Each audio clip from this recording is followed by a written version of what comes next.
Hello, welcome to my video series discussing a secondary world of mine and the creatures therein. Artharom is a high fantasy setting that I have been working on for a long time. I've been eager to discuss the world, and so these videos serve as an ideal space to talk about some of the visual components of the setting that I hope you will find interesting. In today's video, I'm going to be talking about the tooth fairies inherent to my setting, their design, their denominations, my personal developmental process, and the role of the tooth fairy within the story of the world. The tooth fairy is a difficult creature to define, as it doesn't possess a clear origin in mythology that we can refer to. The tooth fairy is a very recent creation, a modern interpretation of ancient superstitious customs from early Norse and European traditions. As with so many myths, it is something that has evolved over time from a collection of different but thematically consistent origins, namely the importance placed on baby teeth and the superstitions associated with them.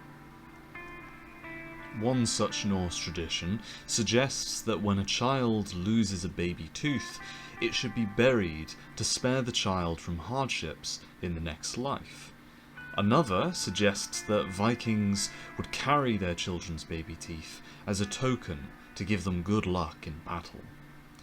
There's also the more general tradition of a good fairy in Europe that was birthed out of popular literature and fairy tales in more recent times. Lastly, the most popular version of a toothed deity is the image of a mouse who would enter children's rooms and remove baby teeth. This tradition is prominent in Eastern Europe and Asia. As with my previous videos on wraiths and brownies, our understanding of the tooth fairy as a being is wonderfully vague and gives me a lot of range to explore. That said, I felt it was important to do my research into their background, as unlike wraiths and brownies, I don't have any strong associations with the tooth fairy as a creature. Brownies are temperamental household stewards, and wraiths are vengeful spirits. Yet for me, a tooth fairy is a lot more vague, and so by doing my research, I have noted associations within the mythology to ground my own design with a thematic, namely that the tooth fairy is a kindly creature with ties to childhood and good fortune. In today's video, I'm looking to design a tooth fairy that can fit within the roster of my Ethereal Spirits. In previous videos, I have defined Ethereal Spirits as a vaguely hard magic system inherent to the setting. These spirits are creatures that manifest as nature's reaction to the day-to-day actions of mortal people. There are many different types of spirit, such as werewolves, vampires, lindworms and brownies, and many more, with each adopting a form and personality to suit its task. For instance, in my brownie video, I talk about how freelance brownies manifest when a person has lost something of value to them, usually an item of importance needed in the moment when it is lost. A brownie will manifest understanding that this is its purpose, and it will do whatever it can to meet this objective before vanishing. Of course, brownies manifest in the world in tangible forms, limiting their physical abilities to what they can realistically achieve, meaning that regardless of their intentions, there is a challenge for them to overcome. The tooth fairies of my setting fit this description, as they are also understood as ethereal spirits which will manifest to complete a task before vanishing. I will speak more on the nature of the tooth fairy as a spirit very shortly, but for the time being, let's look at getting into the design process. To begin with, I started by quickly defining a set of silhouettes. Unlike other creatures in my setting, with at least somewhat established designs, the Tooth Fairy is a total grey area for me that I've never explored before. As such, my initial silhouettes play around with varying archetypes that the Tooth Fairy might occupy within the setting, as well as animal inspirations that I could draw from, and the tone of the creature and what mood it conveys visually. From the get-go, I established a number of key principles for the Tooth Fairy that each iteration had to maintain and explore in some way. The design had to resemble a small creature, something that might infiltrate a dwelling just as the Tooth Fairy does in modern media. It had to echo its associations with teeth and their importance, and most importantly, it had to appear as though it could be a child's best friend. Ultimately, this was a rather tricky exercise for me, as I struggled to come up with something thematically consistent that wasn't derivative of fairies that I have seen elsewhere in popular media. After all, a large part of this project is that I'm trying to come up with designs for myself that feel distinctive while keeping to the energy of the creature as they are defined. That said, as I was playing around with different forms and shapes, I eventually settled on a design based on a Sphinx cat, as I felt this had some promise and kept to the principles that I established earlier. I took this initial prompt and began to iterate further, playing around with a lot of the forms I had established in my chosen silhouette and pushing them in places. As is pretty typical in my workflow, I tend to use the silhouette and thumbnailing stage as an opportunity to not only explore the design of my creature, but its characterization as well, and the mood and energy that it brings. You can see throughout my iterations that as I continue to draw, I slowly begin to settle on an appearance for the Tooth Fairy, with many features carrying over between my designs. I chose a cat-like form for my Tooth Fairy's appearance, as from my experience, cats are fickle and very personable animals with lots of dexterity in their movement and a penchant of making themselves comfortable where they shouldn't necessarily be. It's difficult to say why, but this energy really struck a chord with me, and so I looked at maintaining it throughout my design process for the Tooth Fairy. Sphinx cats are a particularly interesting breed. Their hairless bodies can be anywhere between ghostly, elegant, and humorous, depending on the pose, and the absence of hair really brings attention to their large eyes, which can look quite severe and judgmental, depending on the circumstances. This nicely fits with the design sensibilities of some of the other Ethereal Spirits, and so it just became a case of introducing some unique elements to make the design feel distinct. I liked the idea of playing into the theme of dental care, giving the creature claws vaguely based on the shape of pliers, and adorning them in handlebar ornamentation covered in teeth. Most of the designs also feature a lot of fabric and clothing around the neck, masking the shape of the body, giving the animals a sense of mystery, while also framing the creature's head. To balance the creature's innate friendliness with its nature as a spirit, I gave it large spherical eyes with lots of expression, while downplaying its other features, such as its mouth, to convey a sense of distance and removal from the natural. Ultimately, I really enjoyed this process, and I was very surprised with just how quickly it took shape, in spite of my very limited experience with this creature. Regardless, I think I've spoken enough about the process.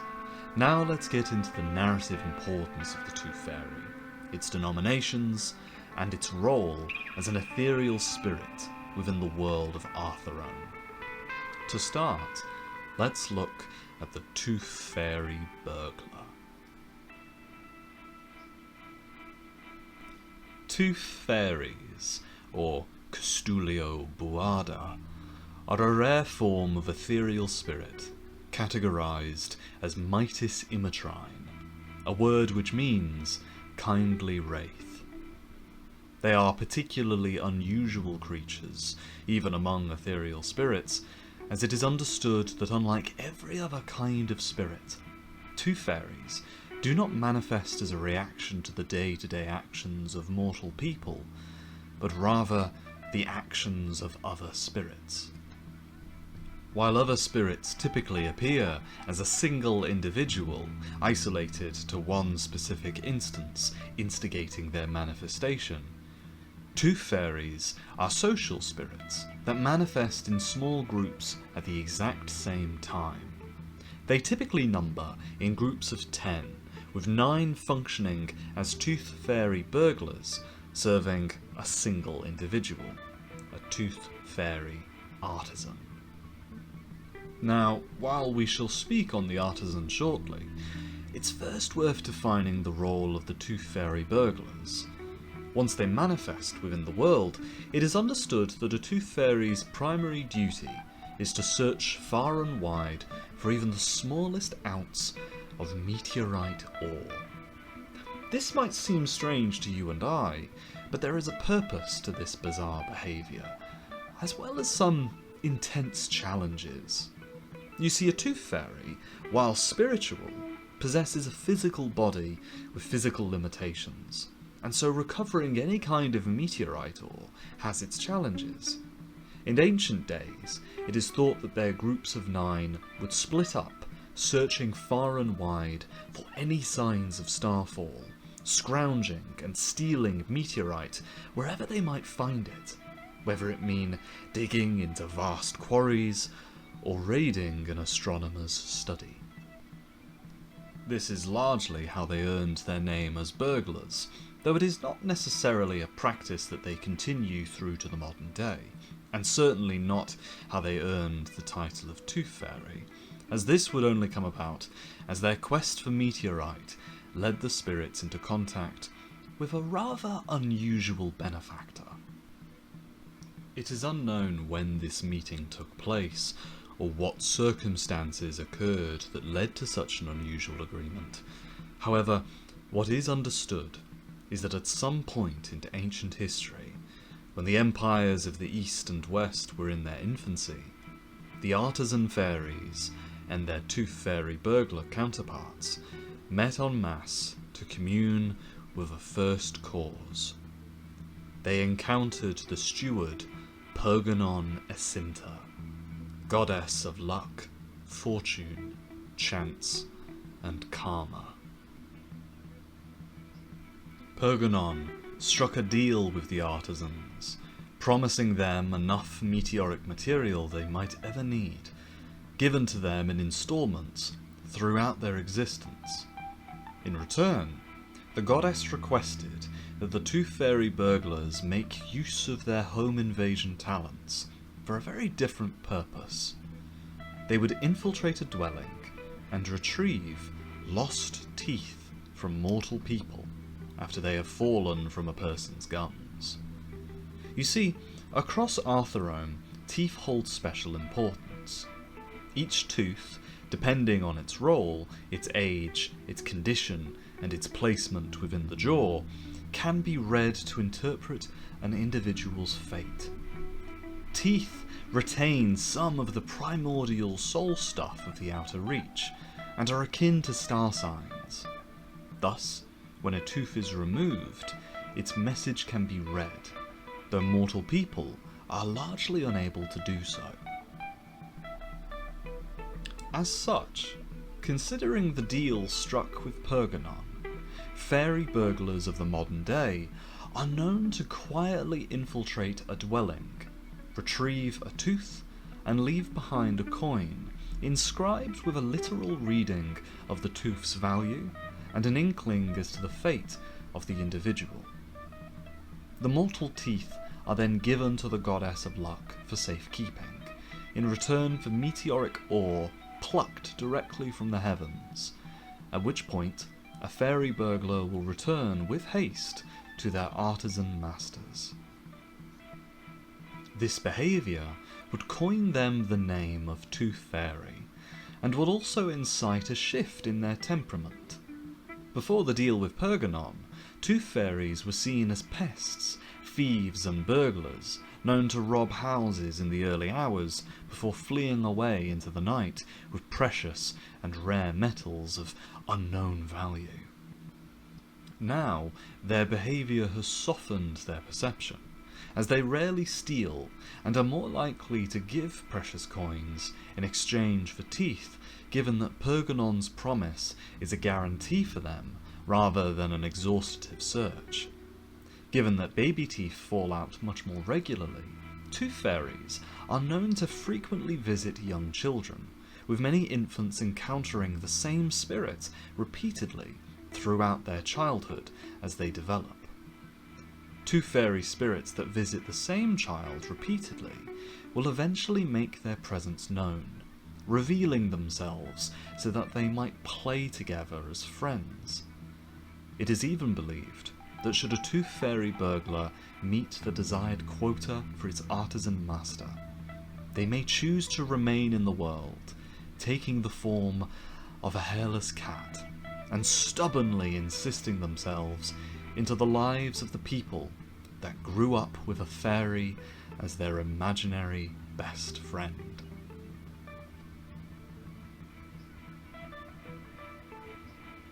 I hope you enjoyed that. Here is the finished design for the Tooth Fairy Burglar. Unfortunately, there's a good 45 minutes of footage missing from this time-lapse, leaving out some of the decision-making I went through for the design of the Burglar. That aside, the Burglar was a very fun design for me to work on. The colours moving throughout its design are appropriately warm and vibrant, whilst also appearing richer and rarer than something like the Brownie Spirit, as discussed in my previous videos. Unlike the Brownie, or the Wraith, where it is characterised as possessing a very grounded personality, potentially humorous and relatable, I wanted the Tooth Fairy Burglar to appear more distant, while still friendly enough to not appear intimidating. A design note that I didn't discuss earlier is the binding around the creature's tail. I got the idea when thinking about how the creature might move around a person's dwellings, and what it might do to keep quiet. With such a large, brush-like tail, surely it would run the risk of knocking objects over, or leave behind hair stuck between floorboards.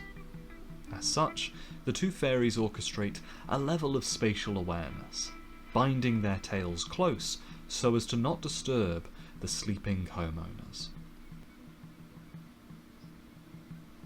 Of course, the Tooth Fairy Burglar is not the only denomination of Tooth Fairy found across Artisan. As I have previously mentioned, the burglars manifest in groups of 9, led by a single individual, the Tooth Fairy Artisan. This creature, categorized as Mitis Imitrine, is thought to be the rarest ethereal spirit of them all, as it actively avoids any form of contact with mortal people, hiding itself away where only its burglar counterparts might find it. Of course, a person might try to follow the trail of a fairy burglar back to its artisan master. However, this first requires a person to know about the artisans in the first place, which is unlikely, and for them to pass the many magical traps and arcane illusions that mask an artisan's workshop. When an artisan manifests in the world, it possesses nothing besides the loyalty of its burglars and the clothes on its back. Thus, the artisan will immediately put its underlings to work, commanding that they gather the materials necessary to create jewel crafting tools and arrange building supplies for a complex workshop, typically secreted near to active volcanic geographical landmarks across Artharome's surface. Once a workshop is built, the artisan will never leave until its task is complete, at which point it will have its burglar counterparts fulfill Pergamon Acinta's will, fetching teeth for the Lady of Risk and Ruin in exchange for meteorite that the artisan can then use to fulfill its true purpose. Given their rarity, the Hunters Guild has never directly learned of the Artisan's purpose. This knowledge has only come to light through tangential sources, namely other ethereal spirits. Abasta the Spoonbill, hunter of the guild, famously spoke with a lesser vampire after noticing some unusual coloration in the spirit's maw. After substantial encouragement, the lesser vampire explained to Abasta that its fangs had rotted and fallen from its face after the creature had been cursed by the mad god. Unable to fulfill its purpose without fangs, the lesser vampire lamented until its terrible sadness wrought into being a friend that might help it, a tooth fairy artisan. This is the nature of the artisans. They exist to maintain the dental health of their fellow spirits. A seemingly humble task, but given that all spirits are derived from the unseen laws of Artherone, they are all special, rare, and at risk from the devices of devious first causes. The Mad God often targets vampires due to the value of their teeth, and seen as their fangs are almost entirely irreplaceable, the only real substitute must be as rare and as precious as they are. Thus it is that artisans must hammer into being their work of brilliance, derived from the metals of the cosmos and the soul stuff therein. It is a humble and unseen role that very few will ever truly witness to appreciate. Yet if it weren't for the artisans, then every spirit would be at risk of not completing their assigned task. Of course, the deal with Pergamon has presented its issues, as tooth fairy artisans and their subservient burglars greatly depend on her, the motive unfathomable herself, and this devotion has brought them into the eyes of other first causes, and even the attention of the Lord above all.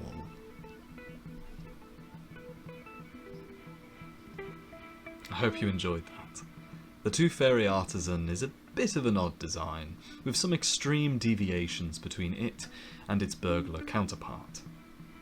Whereas the Burglars are meant to appear ethereal but friendly, the design principle for the Artisan was that it had to appear similarly ethereal, but shrewd and laborious.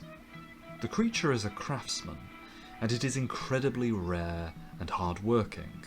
Thus I wanted it to wear comparatively humble clothes that fulfill a similar role to the Burglar, masking its appearance, while also resembling something akin to an apron that you might see being worn by a true-to-life craftsman, requiring quick access to their tools. The multiple limbs also serve this thematic. They allow the creature to multitask a range of jobs at the same time, but also thematically remove a level of empathy. To explain, animals we encounter in day-to-day life follow a strict quadrupedal body plan. This is what we are used to seeing, and so anything that breaks this rule, possessing additional limbs, such as a hexapod in the case of the Tooth Fairy Artisan, feels instinctively more alien.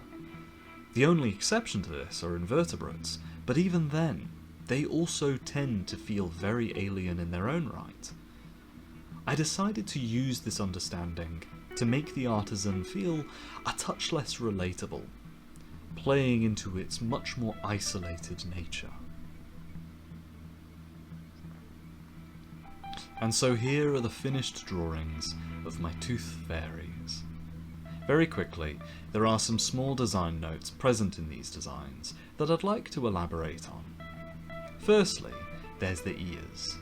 In both designs, the ears served a big role in the characterization of the creature. For the Burglar, the ears needed to be pointy and alert, as though the creature is warily listening out for the homeowners and dogs, or anything else that might reveal itself. By contrast, the ears for the Artisan were meant to look more dour, forming a rimmed hat that frames the creature's face and makes it feel more humble. Not to mention, I made the ears larger namely to give it a fun profile, but also as a justifiable tool for radiating the heat of its workshop. I can imagine the Artisan wiggling its ears to blow cool air about itself, making the burden of its task a touch more approachable. To keep both creatures thematically consistent, they possess a lot of similarities, namely in head shape, their long cat-like tails, the creamy coloration of their fur, and the weird pincer-like claws vaguely shaped like pliers. They were a lot of fun to develop, and serve a similar role to the brownies, establishing some of the whimsy of the setting to offset the darker and more lethal aspects of the world.